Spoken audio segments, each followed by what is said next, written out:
Shalom y bienvenidos a Vía Hafta Yisrael, una frase hebrea que significa amarás a Israel. Esperamos que se queden con nosotros durante los próximos 30 minutos, ya que nuestro maestro, el Dr. Baruch, nos compartirá una enseñanza expositiva de la Biblia. El Dr. Baruch es profesor titular del Instituto Zera Abraham, con sede en Israel. Aunque todos los cursos en el instituto se imparten en hebreo, el Dr. Baruch se complace en compartir esta enseñanza en inglés con doblaje al español. Para más información, visítenos en amarazaisrael.org o descargue nuestra aplicación móvil Mi Estudio Bíblico. Aquí está Baruch y la lección de hoy. Cuando leemos el libro del Apocalipsis, vemos que el anticristo realizará muchas señales, milagros y prodigios. Y el propósito de todas estas señales es lograr que la gente se descarríe, convenciendo a personas que están en busca de lo sobrenatural en vez de buscar la verdad. Así que te pregunto, ¿estás buscando la verdad bíblica? Si no es así, serás fácilmente engañado por el enemigo. El elemento más importante para que puedas vivir una vida en Dios es la verdad de las Escrituras. Por esta razón existe nuestra organización, para que la gente se enfoque en la palabra de Dios, creyendo que la palabra de Dios es la verdad y que tiene poder. Y es que siempre que cualquier persona estudie la palabra de Dios, siempre encontrará un resultado positivo. Porque sabemos que la palabra de Dios nunca regresa vacía, es decir, nunca falla. No es algo que pueda aplicarse sin dejar un efecto. Estudiar la palabra de Dios es una de las mejores cosas en las que puedes invertir tu vida. Siempre producirá resultados buenos, de acuerdo con la mentalidad de Dios.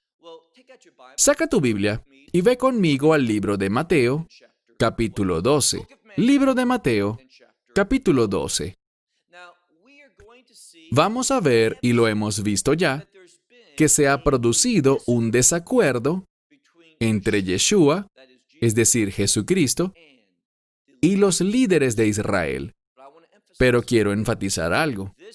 Este desacuerdo, este conflicto, en gran parte, no es en contra del pueblo judío, sino específicamente contra sus líderes. Este es el problema. Vamos a ver en un momento que él hablará con dos grupos de líderes distintos, pero relacionados entre sí. Y estos dos grupos de líderes tienen algo en común, y esto es que no son fieles a la revelación de Dios. Bien, lean conmigo el capítulo 12 y empecemos desde el versículo 38. Mateo capítulo 12, verso 38. Leemos. Entonces, algunos, no todos, algunos de los escribas y los fariseos respondieron. El Mesías estaba hablando sobre el juicio. Estaba hablando sobre tener una vida llena de obras, de buenas obras, desde el punto de vista de Dios, tomando la verdad bíblica y aplicándola a nuestras vidas, de modo de tener un buen resultado santo y piadoso, uno que manifieste la gloria de Dios. Pero los escribas y fariseos, estos hombres, no estaban interesados en esa verdad. No estaban interesados en esa instrucción. Ellos respondieron y dijeron, Maestro, nosotros queremos de ti ver una señal. Y la implicación aquí es que ellos querían escoger la señal. Ellos querían estar en control. Ellos querían controlar a Yeshua. Y así es como actúa mucha gente hoy en día. Ellos creerán en Él, ellos le servirán, siempre y cuando ellos sean quienes estén a cargo, siempre y cuando ellos obtengan lo que quieren y las cosas marchen de acuerdo a su plan, a lo que ellos creen que es su destino. Pero este destino no es otro, sino su propia voluntad egoísta, arraigada en una naturaleza carnal y no en la revelación de la verdad de Dios. Ellos le dijeron, Maestro, queremos de ti ver una señal. Pasemos al verso 39. Pero, y esta palabra significa en contraste con lo anterior, él no está de acuerdo con lo que ellos quieren. Pero, respondiendo les dijo, una generación maligna y adúltera, señales busca.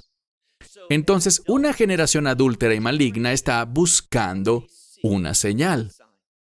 Debemos prestar atención a estas dos palabras, maligna y adúltera. La palabra maligno aquí significa aquello que va en contra de la palabra de Dios, aquello que no está vinculado con la palabra de Dios. El Mesías habla con ellos y les dice, ustedes son los líderes y ustedes están guiando a esta generación no hacia la verdad, sino hacia aquello que está en oposición a la voluntad de Dios. Y luego viene la palabra adúltera. Obviamente existe el adulterio físico entre un hombre y una mujer que no es su esposa. Pero aquí, este término adulterio está más relacionado con el adulterio espiritual. ¿Y eso qué significa? Significa nada menos que idolatría. Proféticamente, vemos con mucha frecuencia en libros como Isaías, Jeremías, Ezequiel y en los profetas menores, que con mucha frecuencia cuando hablan sobre adulterio, están hablando y refiriéndose a idolatría. Y la idolatría es siempre un intento religioso por obtener lo que deseas, por estar en control. La idolatría es siempre una expresión religiosa para complacer los deseos del idólatra.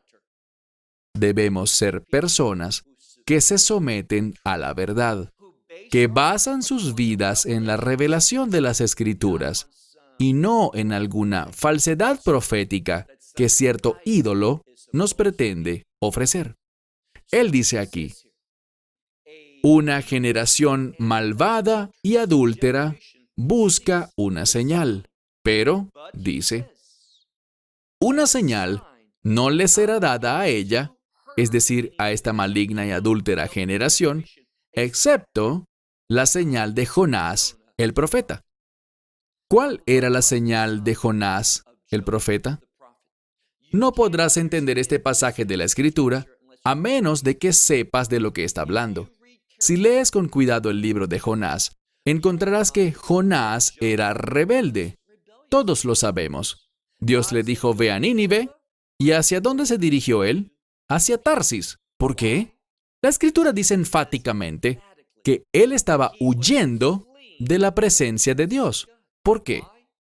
Jonás no tenía un corazón obediente a la Torá. ¿Qué quiero decir con eso? Él no tenía un corazón establecido por el amor de Dios. Hay una relación cercana y estrecha entre la ley de Dios y el amor de Dios. Lo hemos dicho muchas veces. Cuando vemos los dos mandamientos principales de la Torá, la ley de Dios, ¿cuáles son estos dos mandamientos principales con los cuales todos los demás se relacionan? Ama al Señor tu Dios con todo tu corazón, alma, mente y fuerzas, y ama a tu prójimo como a ti mismo. ¿Qué es lo que oímos? Amor. Entonces Jonás no tenía un corazón obediente a la Torá, uno que se esfuerza, habiendo recibido el amor de Dios, por alcanzar a otros con el amor de Dios. Jonás quería irse hacia otro lugar, a Tarsis, para que el juicio de Dios cayera sobre sus enemigos. Pero este pueblo no era el enemigo de Dios. ¿Y qué le pasó a Jonás? Sigue leyendo. Vamos a ver algo muy interesante porque él dice en el versículo 40, porque así como Jonás estuvo en el vientre de ese pez 3 días y 3 noches, así el Hijo del Hombre estará en el corazón de la tierra 3 días y 3 noches. Recuerden que hice una pregunta. ¿Saben lo que significa la señal de Jonás? Cuando lees el libro de Jonás con cuidado, efectivamente vemos que una ballena se tragó a Jonás. La Escritura nunca usa el término ballena, usa simplemente el término pez. un gran pez. Y Jonás estuvo allí dentro, como vimos, en el vientre del pez, 3 días y 3 noches. Una pregunta común que recibo es, ¿vivió Jonás 3 días en el vientre de ese pez? Y la respuesta es, no, no fue así. Él murió. ¿Cómo lo sabemos? Bien, si leemos Jonás, capítulo 2, ¿a dónde descendió Jonás? Cuando estudiamos ese libro encontramos que él descendió a Jafo, o en español diríamos Jope. Y descubrimos que él descendió a una barca y allí dentro bajó al área más profunda de la barca, luego fue arrojado abajo al agua y descendió al vientre de la ballena. Pero lo más importante es que su descenso continuó. ¿Él bajó a qué lugar? La palabra de Dios dice que él fue al Sheol. ¿Qué es el Sheol o el Seol? Es el lugar de los muertos, a donde todo el mundo en ese momento iría al morir. Entonces Jonás murió y la señal de Jonás es que él resucitó después de 3 días y 3 noches. Y el Mesías dice, ¿quieren una señal? Yo les daré una señal. Y esta será mi resurrección. ¿Y qué señal tan importante fue esa? ¿Por qué? Porque sabemos algo. Si estudias las enseñanzas del apóstol Pablo, ¿sabes que Pablo dice repetidamente que fue Dios, Dios el Padre, quien levantó a su Hijo unigénito de entre los muertos? Sabemos que el Mesías podía haberse resucitado a sí mismo. Él dijo en la palabra de Dios, yo tengo el poder de entregar mi vida y tengo el poder de volverla a tomar. Pero no lo hizo, tiene el poder, pero eligió no utilizarlo. Fue Dios el Padre quien lo levantó de entre los muertos. ¿Y por qué eso es importante? Aquí está la verdad teológica. Fue la resurrección del Mesías por Dios el Padre la que confirmó todo lo que Él dijo, todo lo que Él hizo y esa obra perfecta en la cruz, que habla sobre la suficiencia de la cruz para redimir y salvar eternamente. Por lo tanto, la resurrección es vital. Y por eso es que el Mesías dijo, ¿quieren una señal? Esta es la señal que recibirán. Solo la señal de Jonás el profeta, hablando sobre su resurrección. Avancemos ahora al verso 41. Leemos. Los hombres de Nínive, a ellos fue a quienes Jonás les predicó. Y Jonás no los llamó al arrepentimiento. No encontrarás eso en el texto, aunque siempre lo escuchamos. ¿Cuál fue el mensaje verdaderamente de Jonás? Que la gente se arrepienta nunca lo dijo. Lee el libro de Jonás. No escuches lo que otras personas dicen sobre el libro. Léelo por ti mismo. El mensaje que Jonás dijo fue, en 40 días, Dios volteará esta ciudad. Ahora, este término, lahafog, puede significar voltear algo para destruirlo, pero también puede significar un cambio espiritual. Aparentemente, estos hombres de Nínive, incluyendo al rey de Nínive, ellos optaron por creer el mensaje y por lo tanto, aunque no fueron llamados al arrepentimiento, solamente oyeron un mensaje de juicio. Ellos dijeron, ¿quién sabe? Quizás Dios nos perdone. Quizás Él nos dé su gracia.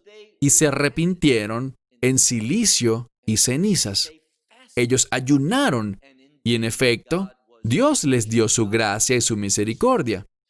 Entonces dice verso 41, los hombres de Nínive se levantarán en juicio, o el día del juicio, con esta generación. ¿Y qué harán los hombres de Nínive? Ellos los condenarán, porque ellos nunca recibieron una señal, la gente de Nínive, pero respondieron. ¿A qué? Respondieron a la verdad de Dios. Y eso es lo más sabio que una persona puede hacer. Responder a la verdad. ¿Y dónde hallamos la verdad? La hallamos en un solo lugar, y esto es en el texto de las Escrituras, la Santa Biblia. Entonces dice, mira la segunda mitad del verso 41. Porque ellos se arrepintieron. ¿Ante qué? Ante el querigma, esto es la proclamación de Jonás. Estos individuos escucharon un profeta y se arrepintieron. ¿Y qué más dice? Veamos el final del verso 41. Y he aquí, más o mayor, como quiera que interpretes esta palabra, mayor que Jonás, está aquí. Es decir, que Yeshua es más grande que Jonás. Avancemos al verso 42. Aquí nos da otro ejemplo. La reina del sur se levantará en juicio, algo muy similar a lo anterior, se levantará en juicio con esta generación y ella los condenará, porque ella vino desde los confines de la tierra para escuchar la sabiduría de Salomón.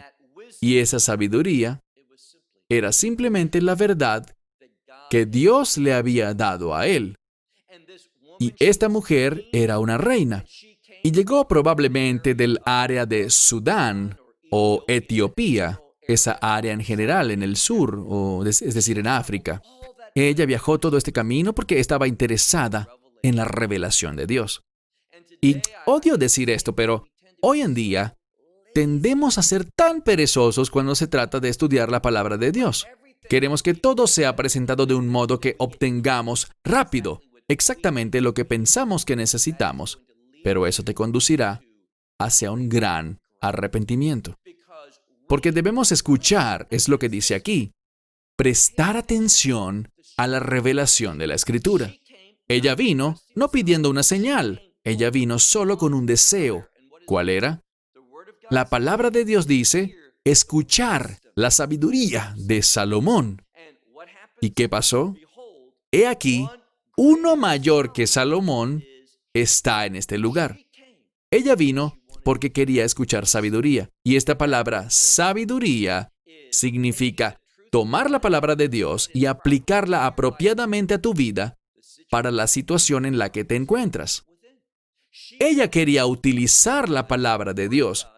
Eso es sabiduría. Utilizar la voluntad de Dios y la verdad de Dios en su vida con el fin de darle la gloria a Él, para cumplir su voluntad.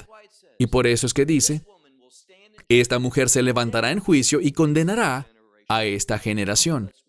Bien, avancemos al verso 43. Ahora vamos a ver un ejemplo. Dice, pero cuando un espíritu inmundo sale de un hombre, pasa a través de lugares secos, buscando descanso. ¿Por qué nos trae este ejemplo ahora? Él está hablándoles a ellos como si ellos fueran los espíritus malignos. Ellos salen buscando descanso. ¿Pero qué significa la palabra descanso en ese contexto? Sus deseos. Este espíritu inmundo sale buscando descanso y atraviesa un lugar seco. Lo seco usualmente no es algo bueno. Así que no encuentra lo que quiere. ¿Y luego qué pasa? Veamos.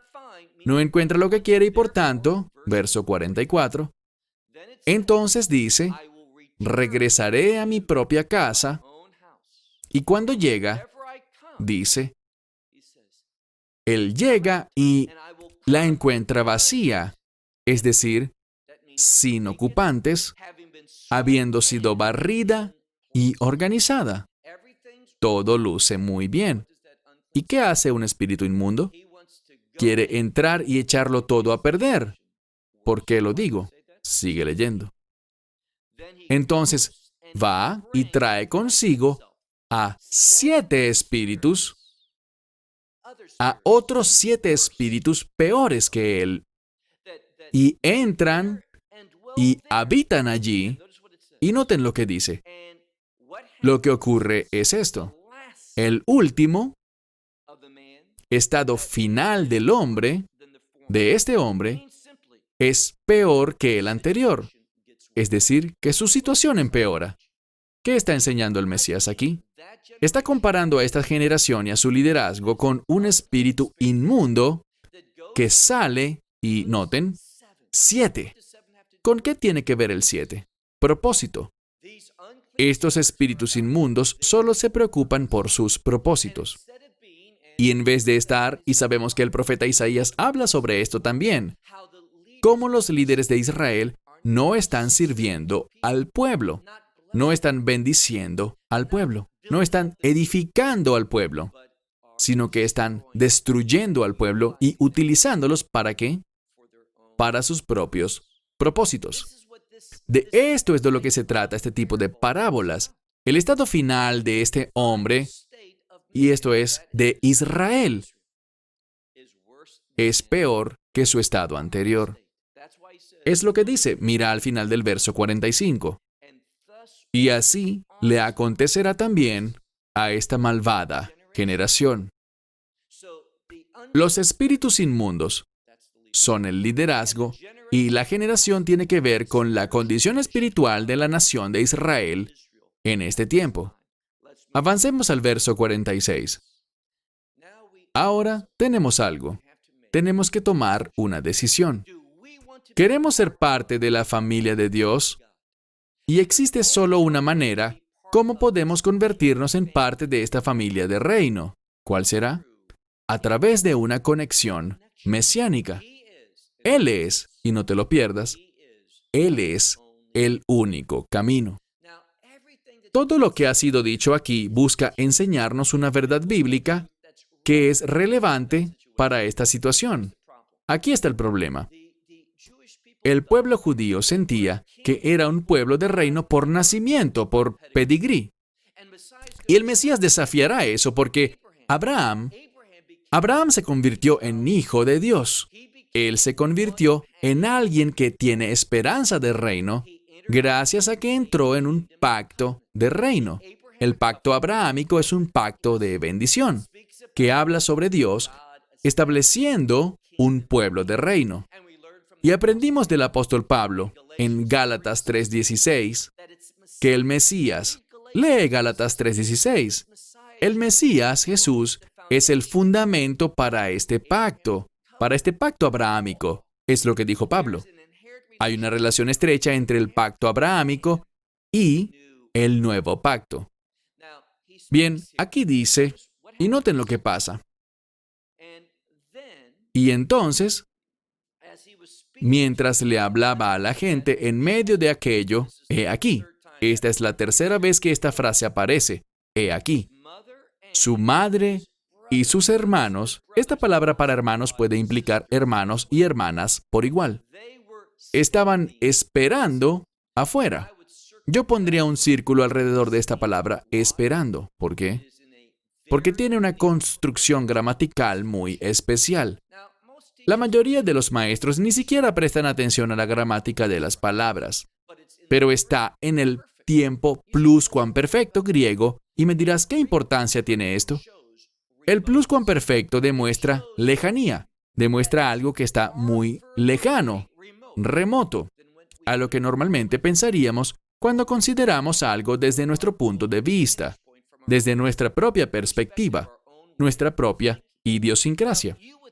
Tú pensarás que, al estar su madre y su familia visitándole, él estaría muy emocionado y querría salir corriendo y compartir con ellos. Pero noten lo que revela la Escritura. Verso 46. Mateo capítulo 12, verso 46. He aquí, su madre y sus hermanos y hermanas estaban esperando afuera y estaban buscándolo a él para hablar, es decir, querían hablar con él. Por lo tanto, alguien le dijo a él, he aquí, tu madre y tus hermanos y hermanas están afuera.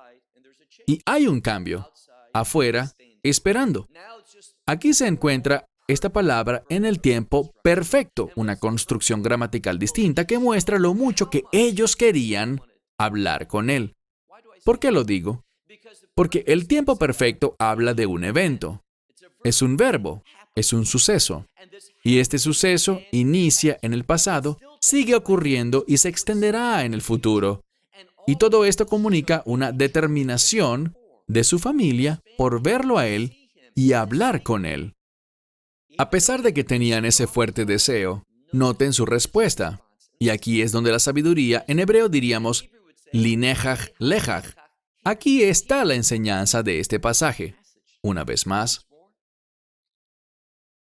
tu madre y tus hermanos y hermanas están esperando afuera, buscándote para hablar. Verso 48. Pero él respondió y le dijo a aquel que hablaba con él: ¿Quién es mi madre? ¿Y quiénes son mis hermanos y hermanas? Y noten verso 49. Él responde su propia pregunta y dice: y extendiendo su mano hacia ¿quiénes? Hacia sus discípulos, dijo: he aquí. Una y otra vez vemos esta palabra, he aquí. Algo de gran importancia, algo en lo que debemos enfocarnos. La clave para entender su revelación, mira de nuevo, verso 49, segunda parte. He aquí, mi madre y mis hermanos y hermanas son aquellos que hacen la voluntad de mi Padre en el cielo. Porque ¿y de quién habla aquí? Este que hace la voluntad de mi Padre en el cielo, este es mi hermano y mi hermana y mi madre. Si queremos tener una relación familiar, ¿qué quiero decir? Tan unidos como si fuéramos familia del Mesías. Debemos entrar en un pacto que nos haga parte, escucha bien, de la mismísima familia de Dios. Logramos esto al entender el significado de la obra del Mesías, su muerte, sepultura y ¿qué enfatizó él en este pasaje? Su resurrección. La confirmación de Dios, el sí de Dios a lo que hizo Yeshua, todo lo que hizo, sus palabras, sus enseñanzas, sus milagros, su muerte en la cruz, y todo eso sancionado por Dios. Dios puso su sello de autoridad sobre eso al levantarlo de entre los muertos. Esta es la verdad. Esto es lo que deberíamos buscar. Esto es lo que deberíamos desear, la verdad bíblica, que se enfoca en el Mesías en vez de simplemente un milagro. Cuando hacemos esto, nos veremos a nosotros mismos insertados en la familia de Dios y comportándonos como un miembro de la familia. ¿Cómo es eso? Haciendo la voluntad del Padre. Eso es lo que hace una esposa, es lo que hace un hijo, es lo que hace una hija. Quieren vivir de un modo que traiga honor a ese Padre, y en este caso ese Padre es Dios. Cerramos con esto. Hasta la próxima semana. Shalom desde Israel. Esperamos que te hayas edificado con el mensaje de hoy y lo compartas con otros. Te invitamos a seguir nuestros estudios cada semana por este canal y por el portal de YouTube de Amarás a Israel. También puedes descargar nuestra aplicación móvil gratuita, Mi Estudio Bíblico. Finalmente, para obtener más información sobre nosotros, visita nuestra web amarasaisrael.org, donde encontrarás otras conferencias de Baruch en audio, video y texto. Hasta el próximo programa. Que el Señor te bendiga en Yeshua HaMashiach, Jesús el Mesías, mientras caminas con Él. Shalom desde Israel.